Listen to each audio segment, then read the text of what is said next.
This part of the Scott Horton Show is sponsored by Audible.com. And right now, if you go to audibletrial.com/Scott Horton Show, you can get your first audiobook for free. Of course, I'm recommending Michael Swanson's book, The War State, The Cold War Origins of the Military-Industrial Complex and the Power Elite. Maybe you've already bought The War State in paperback, but you just can't find the time to read it. Well, now you can listen while you're out marching around. Get the free audiobook of The War State by Michael Swanson, produced by Listen and Think Audio at audibletrial.com/Scott Horton Show. All right, y'all, welcome to the show, Scott Horton Show. I'm him.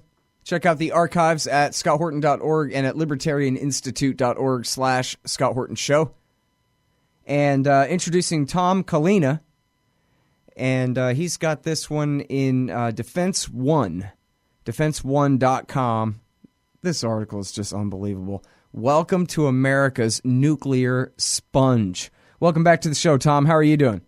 It's great to be here. Thank you. How are you? I'm doing real good. It's been quite a while since we've spoken. Everyone check the archives. Real good one about the bogus, I don't know what else to call it, the corporate welfare scam that is the missile defense system that they keep pretending to build and all this. So good one there for you in the archives. But this one, and I'm sorry, I meant to say Tom Collina is the policy director for the Ploughshares Fund. And now this article is just unbelievable, man. I hope you guys in the audience will help pass this thing around. Welcome to America's nuclear sponge. What in the world is a nuclear? It sounds like maybe part of the missile defense system. It's all right. If they set off any hydrogen bombs, we'll just deploy our nuclear sponge. Well, what this basically means is that the United States has about 400 ballistic missiles deployed in the upper Midwest, and that these are not weapons that would ever actually be used in warfare.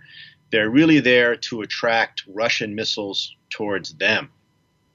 So what you would have, the theory goes, and I do not subscribe to this theory, that Russia would target these weapons in the upper Midwest, Montana, North Dakota, Wyoming, Nebraska, and Colorado, as a way of drawing Russian forces there so they couldn't be used against other places in the United States, for example, big cities, or against other weapons that the United States has, for example, nuclear-armed submarines. And therefore, Russia would never launch that attack because the United States would always be able to respond. That's the theory. It doesn't work. It doesn't hold up because the United States could respond anyway. Even if Russia targeted U.S. missile submarines that are under the oceans, they would have no confidence that they could find them. So the United States will always be able to respond to a nuclear attack. We do not need to sacrifice the entire upper Midwest to do it. Okay, but premise one, though, rewind a minute. These are never to be used. You say this in the article, paragraph 2 here. These ICBMs are not meant to be launched ever, not even in a nuclear war. But then, so according to the textbook, then doesn't that take them off the table as a serious threat to the Russians that they would need to target them? I mean, if you know that, then they know that they're not to be used. You know, it goes like this, right? The United States would never launch these weapons first, because if we launched them first, that would guarantee a Russian response, and that would be game over. The United States and our civilization would be over as far as we know it from a Russian nuclear attack.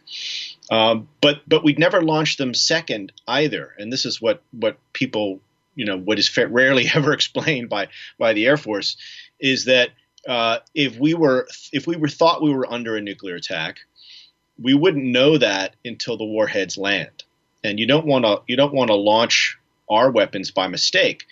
But if you wait for the warheads to land, of course, the things that are targeted, which are these states, are already gone. If you launch them before the Russian warheads land, one, you may be starting an accidental nuclear war because you don't know if it's real, and there have been numerous false alarms in the past. But two, you're launching them back at empty silos in Russia because the missiles have already been launched. So from that perspective, you don't want to launch them first, you don't want to launch them second, and that's it. There's no third. So these missiles are basically targets waiting to be hit in the upper Midwest. And the upper Midwest is therefore essentially a national sacrifice zone. It's got a huge target on it. And I really don't think that people in those states understand how their real estate is being used.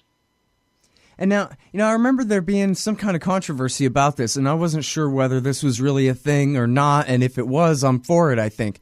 But what you just said, that the doctrine is to wait and make sure that the whatever A or H bomb explodes first before you launch. That we don't launch just because the computer says we've got 1,000 coming over the polls, because, as you said, there have been so many false alarms. Was that really right, that the doctrine has changed, that we really do sit and wait, Mr. President? Got to make sure, even if that means losing D.C., we wait and make sure. In fact, the doctrine is, the doctrine is really out of step with the times because, one, U.S. doctrine says we can use nuclear weapons first, even without any indication of a Russian attack, which, as I've already said, makes no sense because that would invite the end of the United States. But we also have a doctrine called launch on warning, which says that if we think there's a Russian attack, we can launch before the attack arrives. Can, but not shall? Or how's it written? How's it? It doesn't say shall. These are options that the president has, right? There's no shalls or oughts to them.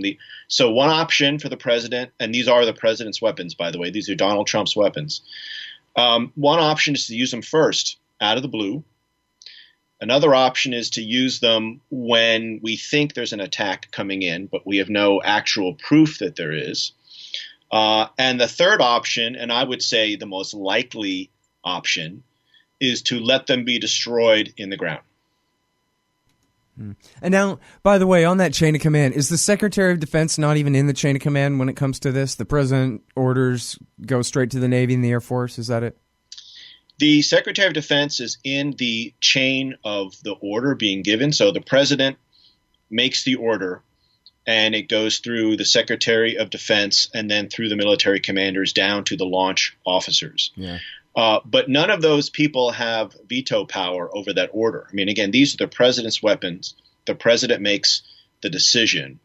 If someone in the chain decides not to forward the order, they would immediately be fired and someone else would replace them who would carry out the order. So the only way to stop a presidential order to launch a nuclear war is basically a coup of some kind.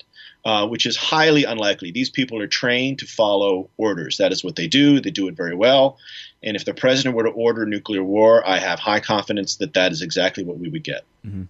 Well, and there was some analyst recently was explaining, I'm sorry, I forget who I'm cribbing from here, that the system is set up so that the order goes through and is obeyed. There is no, and then we stop for 15 minutes and drink coffee and make sure and have another discussion with the Joint Chiefs of Staff first or some kind of thing. That it's already set up that the order goes very quickly from, his words to God's ears. Indeed. And not only is it's set up for no debate whatsoever because it's built for speed, not for consideration or democracy. And this is the real problem here, is because it's built for speed, it gives the president this option to launch when we think the missiles are coming, but we don't really know. And that creates, to me, the most dangerous situation of launching a war by mistake, because we've had at least 3 and probably more false alarms where the computer systems told us there was a Russian attack coming over. It turned out to be wrong. So if we had launched our weapons in response to what we thought was an attack, we, the United States, would have been initiating a nuclear war to end not only Russia's existence, but our own. Now, that's a really chilling thought. And so we should be doing everything in our power to reduce any chance of such a nightmare scenario.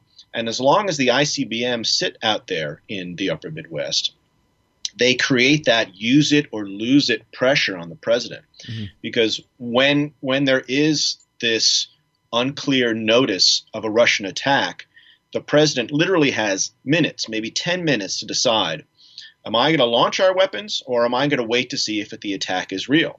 The answer should always be wait to see. But in that moment, And if you have issues of temperament or judgment, if you are in any way prone to respond over the top and too quickly to things, that is a dangerous situation. Mm. Well, and the Air Force bases themselves are huge targets, but at least it does make a little bit more sense that if we didn't have silos, land-based fixed silos full of these things, but we had, even mobile launchers, the way the Russians have more of theirs on mobile launchers, like in Spies Like Us, that kind of thing, that at least that makes it possibly, and, of course, did I say subs and planes, that makes it, the incentive structure to the president when he has to make the decision, it makes more sense that he could wait and see, because it takes away that use them or lose them. That actually they're not going to be able to take out all our planes that have already scrambled, and they're certainly not going to be able to find all of our nuclear submarines. God knows how many we have of those. Right. No, one could argue that if you're going to have these ICBMs, they should be mobile. But let me just say that during the Cold War, when the risks really were perceived to be great, we determined that it was enough to have submarines invulnerable at sea and enough to have bombers in the air, that we didn't also need mobile land-based missiles. Now, to say 25 years after the end of the Cold War, when sure, there are still threats out there, but they're not anywhere near the kind of threats we were facing during the Cold War, to argue that now we need to mobilize or make these ICBMs mobile, to me, is really not the best use of our national resources, particularly given the fact that, so now we're coming around to the fact that these weapons all have to be rebuilt now. They're getting older. We've had these ICBMs in the ground for a generation. Now the Trump administration wants to rebuild them all at the cost of about $100 billion. Okay, $100 billion. So the question is that how the nation wants to spend $100 billion? That's just for the Minutemen and the silos? Yeah. Yeah.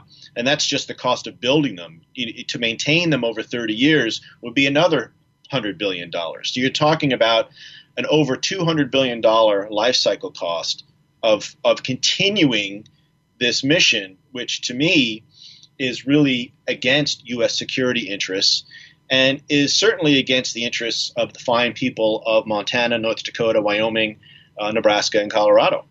Hey, Al Scott here. If you've got a band, a business, a cause, or campaign, and you need stickers to help promote, check out thebumpersticker.com at thebumpersticker.com. They digitally print with solvent ink, so you get the photo quality results of digital with the strength and durability of old-style screen printing.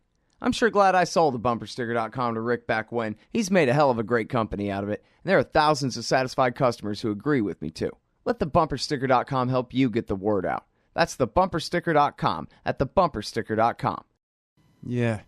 Well, yeah, and back to this sponge doctrine. I mean, I guess if you have a room full of all the smartest people at the University of Chicago and they agree that this is what their little committee should write in their notebook, that this is the nuclear doctrine that we have to choose from. This is the best that they can come up with. It's true, after all, right? The Russians have thousands and thousands of H-bombs.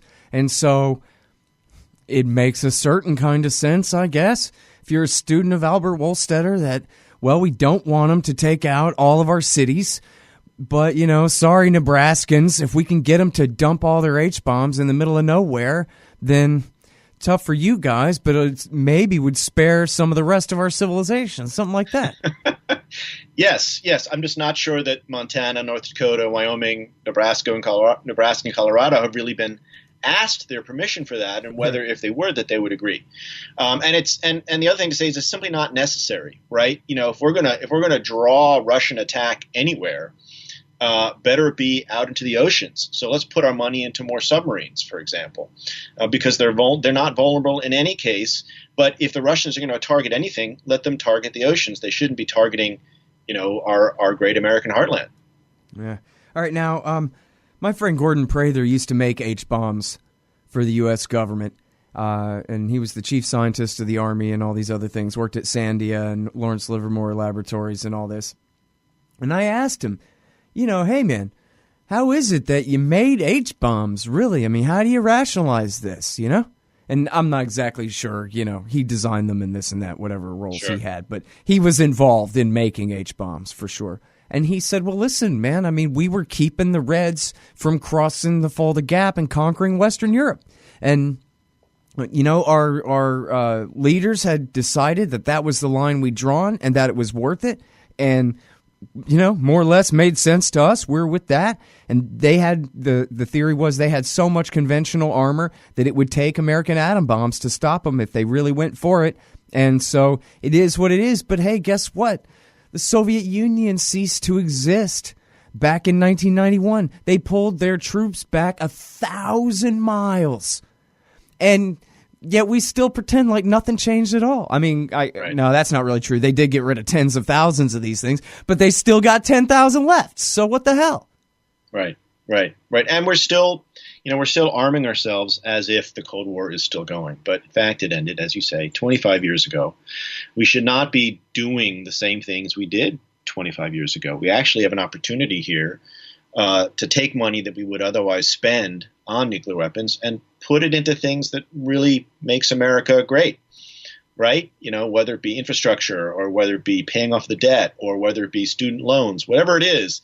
It should not be a new generation of ballistic missiles in the upper Midwest whose main purpose is to be destroyed sitting in the ground. Yeah. Well, and you talk about all the money that it costs, $100 billion just for those. Barack Obama made a deal basically with the senators that if they would pass the START II treaty, that he would go for this $1 trillion, which we all know means $3 trillion, complete overhaul of the entire nuclear weapons arsenal and industry. Brand new factories and assembly lines and everything. The biggest honeypot in the world. And so, can Quakers and Ploughshares Funds activists and libertarian groups ever hope to match the influence of these companies that make the nuclear weapons, and for that matter, the so-called civil servants on the government payroll that make these weapons? After all, just the slightest percentage of that money recycled into lobbying makes them as powerful as a foreign state or something, right? What are we going to do about it? Seriously. You're exactly right. I mean, the amount of money, as you say, $1 trillion over the next 30 years going into rebuild the U.S. nuclear arsenal is a huge amount of money. And as you say, some of that money goes to lobbyists and some of that money goes to think tanks. And that's a serious force that we have to reckon with. But we're going to fight it. I mean, groups like Ploughshares, as you say, groups like Friends Committee on National Legislation, other groups, the Arms Control Association, there are many good groups out there that are fighting this fight to spend taxpayer dollars wisely and not to waste them. And we're going to keep going with that effort and do the best we can. We feel hopeful that when Congress goes to grapple with all the different things they want to fund, that they will find that this is simply not up there on the top of the list. But that's an education effort, that's an advocacy effort, and we're in it to win it. Yeah, good deal. Well, now listen, so I don't know. I actually mostly am just interview host, but I'm trying to do better about activism and this kind of thing. And I've got this new institute now I've created with some friends, the Libertarian Institute. And oh, great. And yeah, I mean, I'd like to do some work along these lines that actually, do something other than, exposing people to your work and that kind of thing. And it seems like the smart thing to do, not that I know how to do it, but this is, I'll try to form it in the phrase of a question kind of a thing, like Jeopardy, is we've got this organization called Global Zero, which is basically an anti-nuclear weapons organization along the same lines as the work you guys are doing at the Ploughshares Fund. But what's notable about them is they have all these Republican secretaries of state and defense, and including Democrats too, but you need your right flank covered politically on this kind of issue so that you don't just seem like a bunch of whiny hippies or whatever kind of thing. Because, listen, I mean, as you well know, I mean, that kind of image will completely destroy you. So we have all these Republican officials, George Shultz and Kissinger level so-called graybeards and all this kind of thing, But the deal is they don't seem to really do anything. They've got a great website, and they've staked out a great position, which is we don't need nukes. But it seems like, man, what a gigantic thing that's just sort of sitting there. What do you do and what do I do to kind of, crack the whip on them and get them to actually make some decisions here about whether we're going to stop this $1 trillion thing before it starts going forward right now in 2017, for example? Right. Well, yes, we work with Global Zero as well. We think they're a great group. They're doing a lot of work with young people, trying to bring young people into this issue on college campuses. So I would stick with them. We need them in the Senate is where we need them. We need them badgering the people who actually have the power and saying, you can't do this. You have to stop.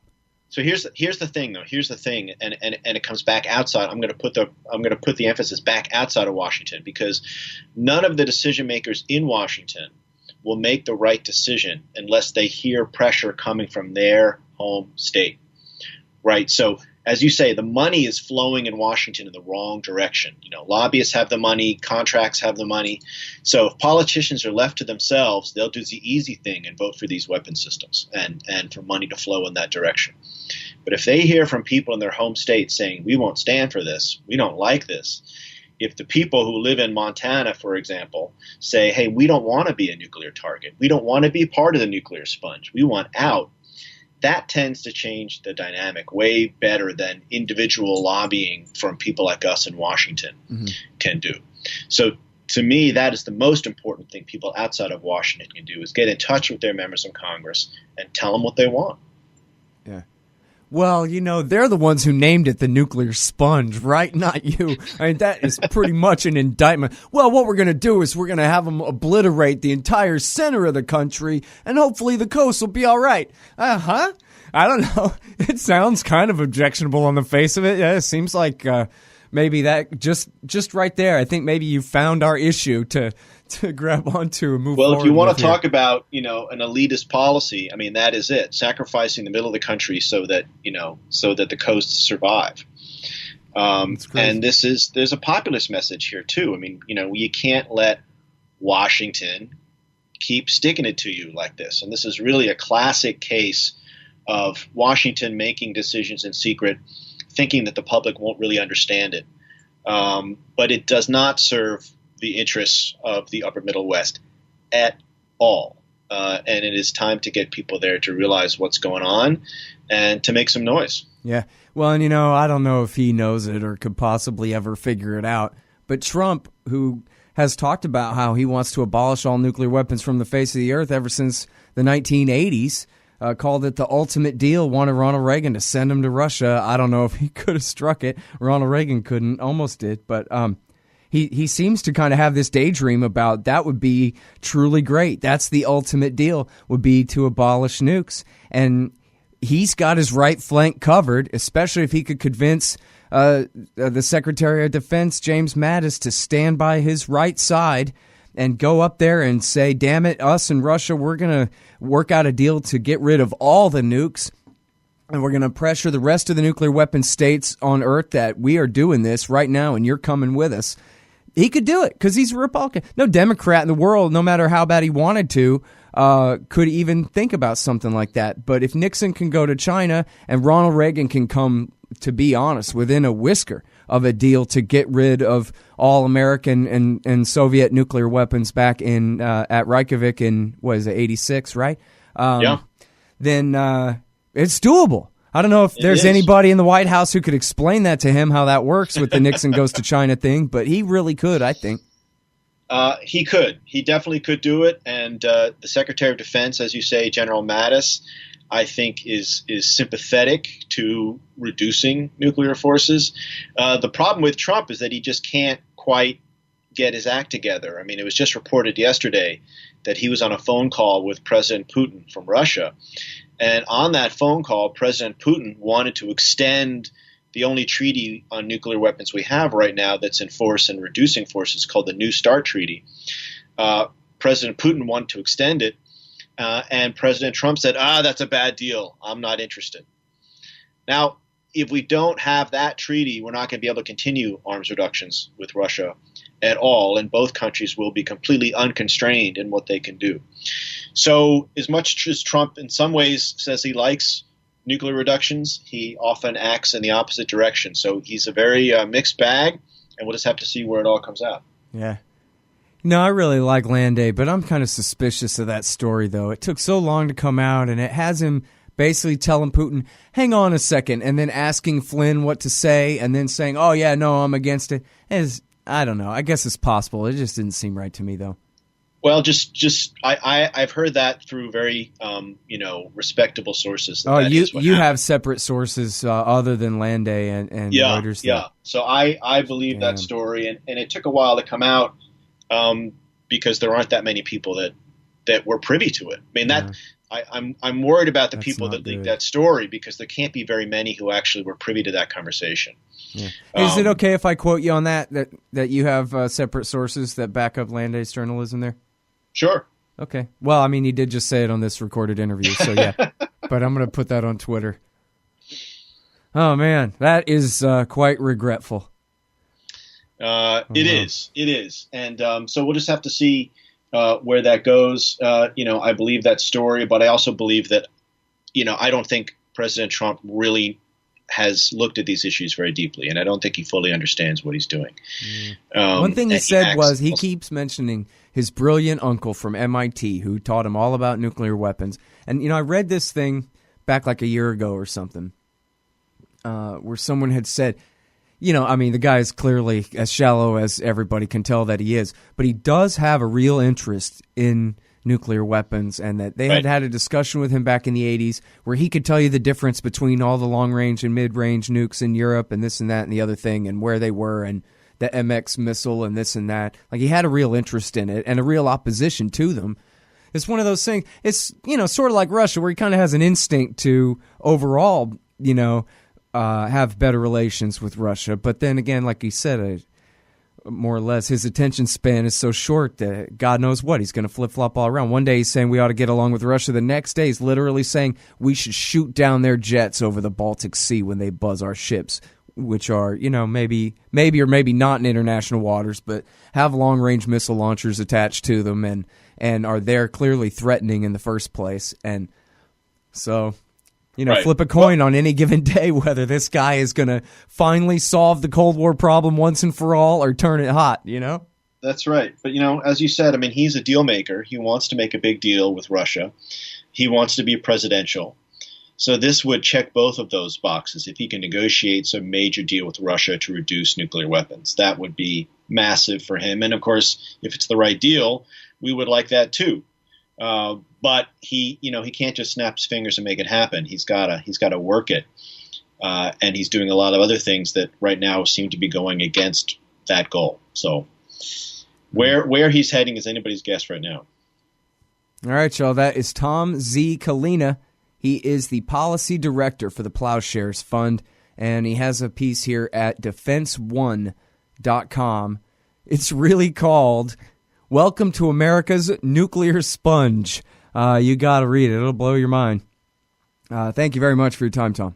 Scott, thank you so much for having me. Really appreciate it. And that's the Scott Horton Show. Thanks, y'all, for listening. Check out the full archives, 4,000 and something interviews there for you at scotthorton.org and also at libertarianinstitute.org/Scott Horton Show. Follow me on Twitter at Scott Horton Show. Thanks. Hey, y'all, Scott here for Rye Guys t-shirts. Rye Guys, that's WRY guys.com. Great, irreverent, thought-provoking t-shirts upholding a pro-freedom perspective. Inspired by such classic humorists as Mark Twain, H.L. Mencken, and Oscar Wilde, they invoke the wit and wisdom of the past to satirize modern myths.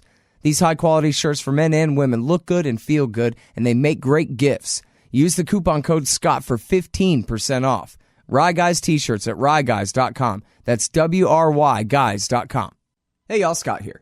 The International Students for Liberty Conference in Washington, D.C. is coming up on the 17th through 19th of February at the Washington Marriott Wardman Park. And me, Sheldon Richman, and Jared LaBelle, three-quarters of the Libertarian Institute, will be there. Go to isflc.org/register and use promo code Libertarian to get $30 off registration. We'll have a table. There'll be a ton of other great speakers and groups, and who knows what. It'll be cool. Check it out, isflc.org/register.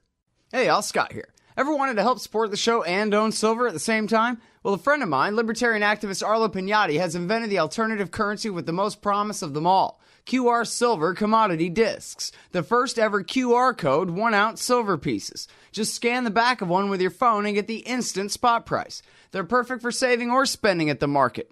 And anyone who donates $100 or more to the Scott Horton Show at scotthorton.org/donate gets one. That's scotthorton.org/donate. And if you'd like to learn and order more, send them a message at commoditydiscs.com or check them out on Facebook at /commoditydiscs. And thanks.